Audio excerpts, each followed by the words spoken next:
क्या अंदेशा ये था कि ईरान की तरफ से क्या कदम उठ सकता है? तो शूरा काउंसिल की तरफ से ये रिकमेंड किया गया है कि स्ट्रेट ऑफ हॉर्मुज जो है उसको ईरान बंद कर दे, और ये अब गुंजाइश है कि हो सकता है वो इसे बंद कर दे।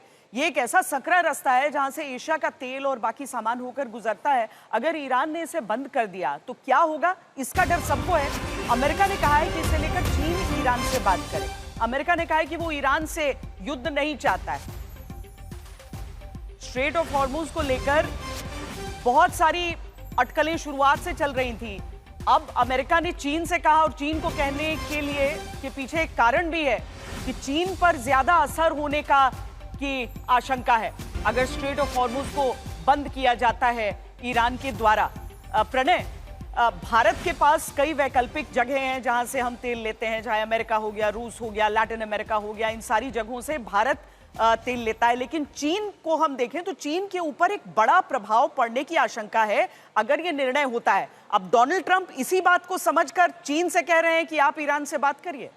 बिल्कुल, देखिए ये बड़ा रोचक प्रस्ताव जो है अमेरिका की तरफ से चीन को दिया गया है, क्योंकि चीन की ऊर्जा सप्लाई का मैक्सिमम हिस्सा इस खाड़ी के इलाके से आता है। खासतौर पर ईरान से भी काफ़ी तेल जो है वो चीन खरीदता है, और इसलिए चीन से कहा जा रहा है कि वो ईरान से बात करे अगर वाकई में वो चाहता है कि इस इलाके के अंदर ईरान को अगर वो बचाना चाहता है तो इस तरीके से। लेकिन अगर आप देखें, स्ट्रेट ऑफ हॉर्मुज का एक इतिहास रहा है। 2017 के अंदर भी जब ये टेंशन बढ़ा था तब उस समय भी ईरान की तरफ से ये धमकी जरूर दी गई थी, लेकिन स्ट्रेट ऑफ हॉर्मुज पर इस तरीके का कोई डिसरप्शन ना हो। और अभी मैं आपसे बात करने से ठीक पहले ही मैं स्ट्रेट ऑफ हॉर्मुज का डेटा चेक कर रहा था, अभी तक कोई डिसरप्शन वहां पर मॉनिटर नहीं किया जा रहा है। ईरान ने उसे ब्लॉकेड नहीं किया। लेकिन यदि ईरान कोई ब्लॉकेड लगाने की कोशिश करता है, जिसकी उसके पास में क्षमता भी है और साथ ही उसकी एक ज्योग्राफिकल लोकेशन है, चूंकि वो एक बेंड बनता है स्ट्रेट ऑफ हॉर्मुज के लिए, जहां पर ईरान के पास में दोनों जो ग्रेटर टूम और लेसर टूम जो द्वीप भी हैं जिनके जरिए वो ये ब्लॉकेड लगा सकता है, उसकी काट के लिए अमेरिका ने पहले ही अपने 2 विमान वाहक पोत यानी यूएसएस कार्ल विंसन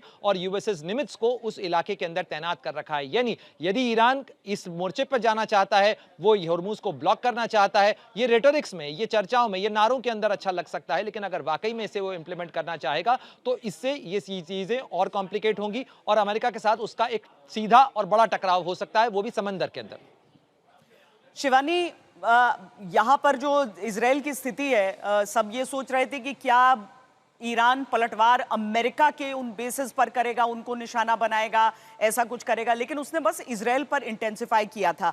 अब 2-3 चीजें जो आपने बताई वहां पर कि कोई अलार्म नहीं और वहां पर गिर गए आकर मिसाइल, या फिर जिन इलाकों में आकर मिसाइलें गिरी हैं, ऐसा नहीं है कि वो आबादी वाले इलाके नहीं थे, वहां पर पूरा जो मार्केट्स का इलाका है वो सारी चीजें दिख रही हैं।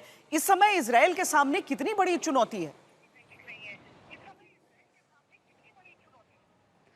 देखिए श्वेता, चुनौती तो बड़ी है, क्योंकि जो कवरेज जो कहा जाता था, चाहे वो आयरन डोम हो और डेविड स्लिंग हो, एरो हो या तमाम दूसरे मैकेनिज्म हो जो एयर डिफेंस के थे, वो पूरी तरह से सुरक्षित नहीं दिखे।